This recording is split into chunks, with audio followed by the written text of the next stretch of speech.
네, 김용환입니다. 같이 말씀 묵상하겠습니다.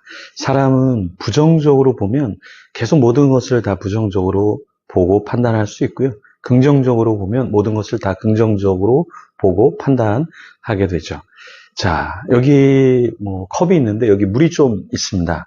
근데 어떤 사람은 이것을 보고 우리가 늘 이야기하듯이 물이 조금밖에 없네. 어떤 사람은 물이 좀 있네. 이렇게 볼 수 있는 거죠.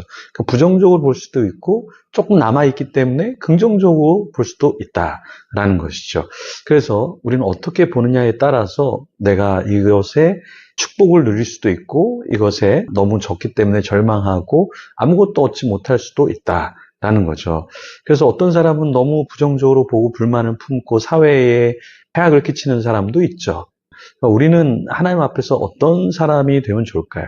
때로 우리는 조금 뭔가를 사용하다가 문제가 생기면 아예 그것을 사용하지 않고 버리려고 하는 그런 습성도 있어요. 예를 들어서 컴퓨터가 조금 고장나고 차가 문제가 생기고 어떤 도구가 문제가 생기면 우리는 그것에 대해서 염증을 느끼거나 실증을 느끼거나 그냥 버려버릴까? 이런 생각도 우리가 하잖아요. 근데 모든 것은 다 완벽하지 않죠. 때로 에러가 나고 고장이 나기도 하고 그렇다고 해서 우리는 그것을 버릴 수는 없죠. 예를 들어서 어떤 사람이 낚시를 하는데 그물을 사용을 하는데요. 그물이 촘촘하지 않아요. 그러니까 그물이 잘못된 것 같고 그것을 내가 사용하지 않아야지 하고 이렇게 찢어버리고 버려버리면 이 어부는 물고기를 잡을 수가 없겠죠. 어부에게 있어서는 그물이 굉장히 중요하잖아요. 그러면 그물이 조금 촘촘하지 않으면 본인이 조금 더 촘촘하게 만들면 될 건데 그것을 그냥 아예 찢어버리고 버려버린다.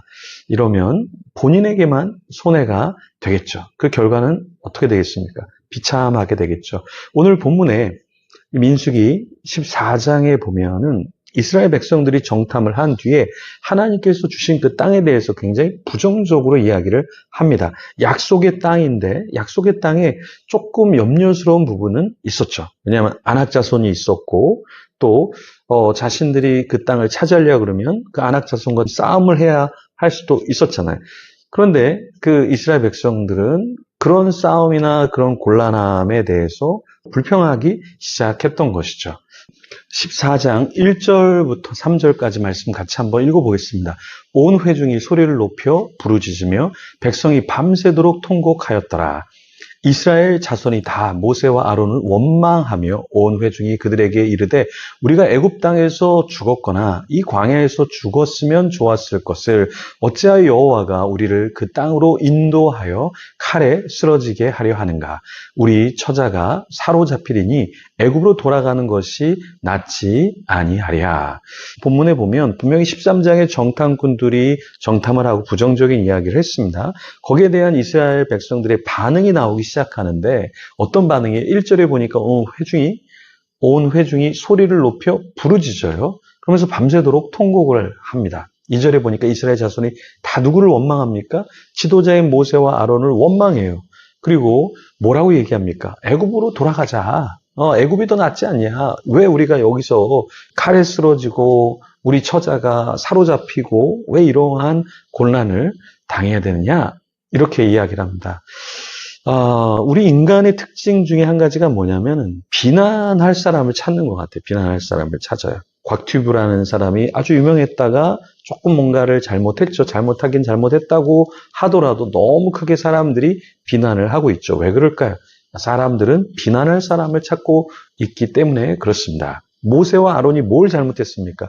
하나님이 약속의 땅으로 이끌라고 해서 이끌었고 그 땅을 정탐하게 했던 것인데 그 정탐하고 왔을 때 마치 모세와 아론이 그들을 다 죽이는 자처럼 그렇게 이야기를 했죠. 그리고 이 백성들은 어떻게 합니까? 이제 반역을 계획합니다. 자, 가나안 땅에 들어가는 거 포기하자. 애굽으로 돌아가자. 하나님의 뜻이 어디 있는지 물어보지 않고 완전 반역을 하려고 하는 그 백성들 모습을 우리가 볼 수 있습니다. 자, 5절에서 10절에 모세와 아론은 여호수아와 갈렙의 이제 반응을 보게 되죠. 모세와 아론이 너무 백성들이 절망하고 했을 때 여호수아와 갈렙은 어땠습니까? 옷을 찢으면서 백성들에게 그 땅이 심히 아름다운 땅이다 이렇게 이야기해 주는 것을 듣게 되죠. 그러니까 누가 반응하느냐가 굉장히 중요한데요. 교회 안에서도 그렇고 사회에서도 그렇고 우리가 어떤 공동체에서 어떤 사람들이 있을 때 부정적인 사람들이 대부분 반응을 많이 합니다. 그죠? 그런데 긍정적인 사람의 반응이 사실 먼저 나와야 돼요.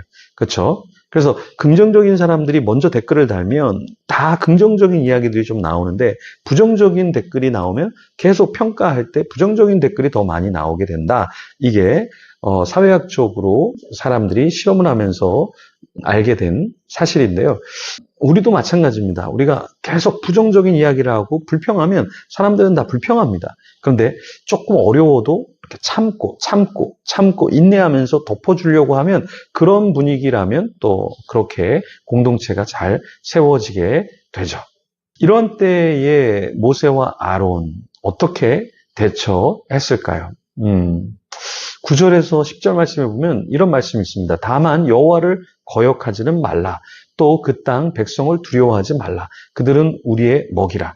그들의 보호자는 그들에게서 떠났고 여호와는 우리와 함께 하시느니라. 그들을 두려워하지 말라 하나 온 회중이 그들을 돌로 치려 하는데 그때 여호와의 영광이 회막에서 이스라엘 모든 자손에게 나타나시니라. 자, 이 장면은 어떤 내용이죠? 모세와 아론이 백성들의 절망 가운데 있었을 때 여호수아와 갈렙이 어떻게 이야기를 해줬어요? 옷을 찢으면서 백성들에게 이 땅은 심히 아름다운 땅이다. 우리가 가봤다. 그러니까 그 모세와 아론을 대적하지 말고 하나님께서 말씀하신 것을 듣고 두려워하지 말고 우리가 저 땅을 차지하자. 누가 얘기했습니까? 여호수아와 갈렙이 그렇게 이야기를 했죠. 이럴 때에 하나님이 나타나셨잖아요. 그럼 하나님께서도 불편하시니까 이 반역이잖아요. 하나님 말을 듣지 않는 이 백성들 어떻게 하려고 하셨을까요? 하나님이 진노하려고 하셨겠죠. 심판을 12절에 선언하십니다. 그럴 때 모세는 13절에서 19절에 어떻게 하냐면 하나님 너무 잘하셨어요. 저 인간들 진짜 말 안 듣고 너무 힘들게 하는데 죽여주세요. 이렇게 하지 않았다는 거예요. 모세가 오히려 간절히 중재합니다. 그래서 13절에 보면 모세가 여호와께 여짜오되 애굽인 중에서 주의 능력으로 이 백성을 인도하여 내셨거늘 그리하시면 이렇게 진멸하시면 그들이 듣고 14절 이 땅 거주민에게 전하리이다.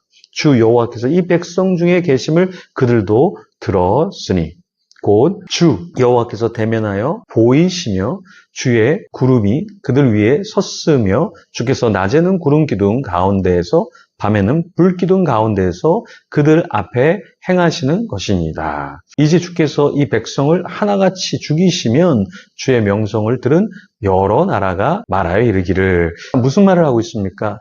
하나님이 진노하시면 이미 다 이방 백성들이 하나님이 어떻게 이스라엘을 이끄셨고 하나님이 보호하셨고 또 이렇게 가나안 약속의 땅에 이끄시는 것을 다 아는데 그 명성을 다 알고 있는데 갑자기 이 백성을 낮에는 구름 기둥, 밤에는 불 기둥으로 인도하시다가 이렇게 죽이면 하나님의 명예에도 손상이 있습니다. 그래서 죽이시면 안 됩니다라고 중재를 했다라는 거예요. 하나님의 심판, 그 가운데 모세의 중재를 통해서 하나님은 어떻게 하십니까?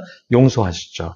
그래서 우리도 어떤 사람이 하나님 앞에 멸절당하고 징계를 당할 때 우리가 앞장서서 기도하면서 하나님 저를 봐서 용서해 주세요. 하나님 제가 잘 지도하겠습니다. 그러면서 그런 마음을 가지고 한 영혼 한 영혼을 품어야 하지 않을까요? 야, 너 그렇게 반대하더니 너 그렇게 지도자를 따르지 않더니 너 그렇게 공동체에서 또 나한테 그러더니 너 참 잘됐다. 이런 마음이 아니라 하나님 아버지의 마음 또 모세의 그 지도력을 좀 닮아서 아무리 나를 반대하더라도 또 하나님 앞에 다시 돌아오고 회복될 수 있도록 기도하는 저와 여러분이 되기를 소망합니다. 그런 자가 되도록 우리 기도하면서 오늘 하루를 또 시작하며 나아가겠습니다. 우리 같이 기도하겠습니다.